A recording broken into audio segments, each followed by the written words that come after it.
Liquor కేసులో వాస్తవాలు వెలుగులోకి తెస్తోంది ఈడీ. 7వ రోజు ఈడీ కస్టడీలో అరవింద్ కేజ్రీవాల్ను ప్రశ్నించనున్నారు పోలీసులు.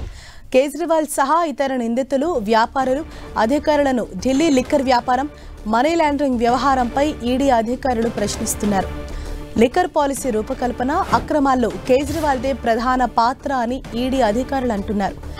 సౌత్ గ్రూప్ 100 కోట్ల ముడుపులు, గోవా ఎన్నికల ప్రచారానికి ఖర్చు చేసిన 45 కోట్ల డబ్బుపై ఈడీ దృష్టి పెట్టింది.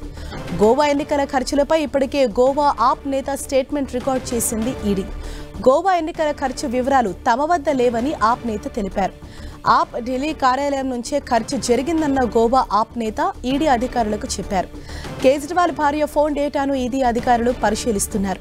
ఈ నెల 21న అరవింద్ కేజ్రీవాల్ నివాసంలో జరిగిన సోదాల్లో స్వాధీనం చేసుకున్న 4 డిజిటల్ పరికరాల డేటా నుంచి సమాచారం సేకరించే ప్రయత్నం చేస్తున్నారు. కేజ్రీవాల్ యూజర్ నేమ్, పాస్వర్డ్ ఇవ్వకపోవడంతో విచారణ ఆలస్యమవుతోంది. కేజ్రీవాల్ స్థిర చరాస్తి వివరాలు, ఐటీఆర్, ఇతర ఆర్థిక వివరాలను అధికారులు ఆరా తీస్తున్నారు.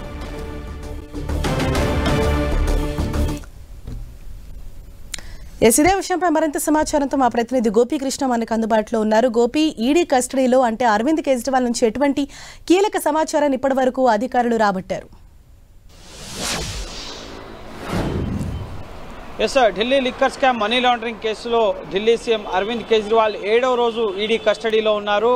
ఈడీ కేంద్ర కార్యాలయం ప్రవర్తన్ భవన్లో ఆయన్ని అనేక కోణాల్లో ప్రశ్నిస్తున్నారు. ఇప్పటికే ఈడీ సేకరించిన ఆధారాలపైన కూడా కేజ్రీవాల్ని ప్రశ్నిస్తున్నారు. ఇటు ఈ కేసుకు సంబంధించి ఇతర నిందితుల్ని ప్రశ్నించాల్సి ఉంది. అలాగే ఈ కేసుకు సంబంధం ఉన్న వారి వ్యక్తులకు కూడా నోటీసులు ఇచ్చి ఈడీ కార్యాలయానికి పిలిపించి వారిని ప్రశ్నిస్తున్నారు. ఇందులో భాగంగా పంజాబ్కి సంబంధించిన ఎక్సైజ్ కమిషనర్కి నోటీసులు ఇచ్చారు. అలాగే ఆమ్ ఆద్మీ పార్టీకి సంబంధించిన గోవా నేతలకి నోటీసులు ఇవ్వడం జరిగింది. సో వాళ్ళని కూడా ప్రశ్నిస్తున్నారు. అలాగే ఈడీ స్వాధీనం చేసుకున్న డిజిటల్ ఎవిడెన్సెస్, మొబైల్ ఫోన్స్ కానీ, ల్యాప్టాప్స్, అలాగే ఇతర పరికరాలకు సంబంధించిన డేటాను కూడా అనలైజ్ చేస్తున్న పరిస్థితి ఉంది. కేజ్రీవాల్ నివాసంలో జరిగిన సోదాల్లో 4 డిజిటల్ ట్యాబ్, అలాగే ల్యాప్టాప్తో పాటుగా ఫోన్లను స్వాధీనం చేసుకున్నారు.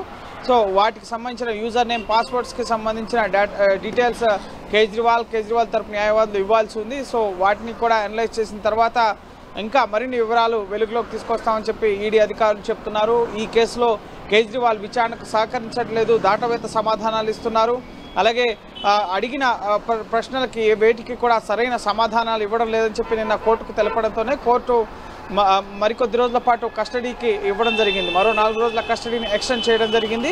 సో ఏప్రిల్ 1వ తేదీ వరకు కూడా కేజ్రీవాల్ ఈడీ కస్టడీలోనే ఉండబోతున్నారు. సో ప్రస్తుతం కేజ్రీవాల్ ఆర్థిక లావాదేవీల వ్యవహారాలపైన కూడా దృష్టి సారించడం జరిగింది. కేజ్రీవాల్కి సంబంధించిన స్థిర చరాస్తి వివరాలు, అలాగే ఐటీఆర్తో పాటుగా కేజ్రీవాల్ సతీమణి సునీత కేజ్రీవాల్ ఫోన్ను కూడా ప్రస్తుతం ఈడీ అధికారులు ఫోరెన్సిక్ ల్యాబ్ పంపించి వివరాలు సేకరిస్తున్న పరిస్థితి ఉంది. ఈ కేసులో ఖచ్చితంగా మనీ లాండరింగ్ జరిగింది అనడానికి తమ వద్ద ఆధారాలు ఉన్నాయంటున్నారు. అందులో భాగంగా 100 కోట్ల ముడుపులకు సంబంధించి 45 కోట్లను 2022లో ఆమ్ ఆద్మీ పార్టీ గోవా ఎలక్షన్స్లో ఖర్చు చేశారు. ఆ ఎన్నికల ప్రచారానికి సంబంధించిన ప్రచార కార్యక్రమాలు, హోర్డింగ్స్తో పాటుగా హోటల్ బుకింగ్స్, ఇటువంటి అనేక అంశాలకి ఆ 45 కోట్ల రూపాయలు కూడా ఖర్చు అయ్యాయంటున్నారు. అయితే ఆమ్ ఆద్మీ పార్టీ నేత, గోవాకు సంబంధించిన నేత ఇప్పటికే ఒక స్టేట్మెంట్ కూడా ఇచ్చారు ఈడీకి. వాటిని కూడా రిమాండ్ రిపోర్ట్లో పేర్కొనడం జరిగింది. ఈడీ గోవా నుంచి ఎటువంటి డబ్బు కూడా ఖర్చు చేయలేదు, కేవలం ఢిల్లీ ఆమ్ ఆద్మీ పార్టీ కార్యాలయం నుంచే పూర్తిగా డబ్బంతా కూడా ఖర్చు చేయడం జరిగింది. ఆ వివరాలని వారి వద్దే ఉన్నాయి.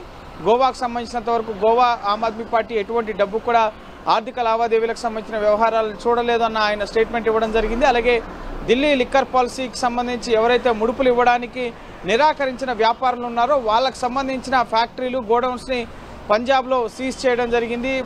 ఆ సందర్భంగా ముఖ్యంగా పంజాబ్లో కూడా ఆమ్ ఆద్మీ పార్టీ ప్రభుత్వం ఉంది. సో ఆమ్ ఆద్మీ పార్టీకి సంబంధించిన ప్రభుత్వం ఉన్న నేపథ్యంలో అక్కడ ఢిల్లీ లిక్కర్ వ్యాపారంలో భాగస్వాములై ఉన్న వ్యాపారులకు సంబంధించిన గోడౌన్స్, అలాగే ఫ్యాక్టరీని మూసివేశారు అన్న స్టేట్మెంట్స్ కూడా కొందరు వ్యాపారులు ఈడీకి ఇవ్వడం జరిగింది. సో ఆ నేపథ్యంలోనే పంజాబ్ ఎక్సైజ్ కమిషనర్ కూడా నోటీసులు ఇచ్చారు. ఆయన నిన్న విచారణకు హాజరైనట్లుగా తెలుస్తుంది. సో ఆయన దగ్గర నుంచి కూడా కీలక సమాచారాన్ని సేకరిస్తున్నారు. అలాగే కేజ్రీవాల్ని ఈ లిక్కర్ పాలసీ రూపకల్పన సమయంలో ఎవరెవరు కలిశారు అన్న కోణంలో కేజ్రీవాల్ కార్యాలయానికి సంబంధించి సీఎం కార్యాలయం, అలాగే సెక్రటరీకి సంబంధించిన కార్యాలయానికి సంబంధించి విజిటర్స్ రిజిస్టర్స్ కూడా అడిగారు. అయితే ఫిజికల్ రిజిస్టర్స్ లేవు అని చెప్పడంతో ఇటు ఆన్లైన్లో కేజ్రీవాల్ని ఎవరైతే అపాయింట్మెంట్ తీసుకుని కలిశారో వాళ్ళకి సంబంధించిన డేటాను కూడా ఇటు పరిశీలిస్తున్నారు. సీఎం ఆన్లైన్ పోర్టల్కి సంబంధించిన డేటా ద్వారా ఎవరెవరు కేజ్రీవాల్ని కలిశారు, సో వాటి ద్వారా కూడా కీలక విషయాన్ని వెలుగులోకి తీసుకొచ్చేందుకు అన్ని రకాల ప్రయత్నాలు కూడా చేస్తున్నారు. సో ఖచ్చితంగా ఇప్పటికే ఈ కేసులో బీఆర్ఎస్ ఎమ్మెల్సీ ఒక నేత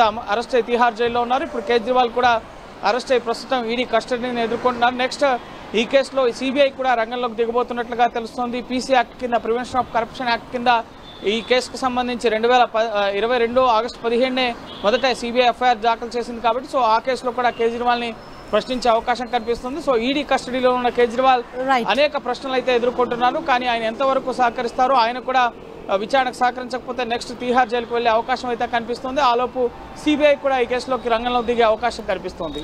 థ్యాంక్ యూ గోపి.